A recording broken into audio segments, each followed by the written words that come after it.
लो जी, आ गया सबका फेवरेट बूंदी का रायता।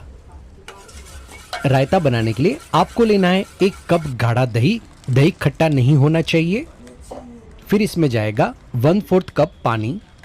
अब दही को अच्छे से फेंट ले जब तक कि ये एकदम स्मूथ ना हो जाए। अब करेंगे मसाले की बारिश। डालेंगे आधी छोटी चम्मच भुना हुआ जीरे का पाउडर, 1 टीस्पून कश्मीरी लाल मिर्च पाउडर, 1/4 टीस्पून हींग पाउडर, 1 टीस्पून सौंफ का पाउडर, काला नमक स्वाद अनुसार और 1 टीस्पून सूखा पुदीने की पत्तियां और आधा कप मिक्स में डालेंगे प्लेन और मसाला बूंदी, 1 तीखी वाली हरी मिर्च, खूब सारा कटा हुआ हरा धनिया।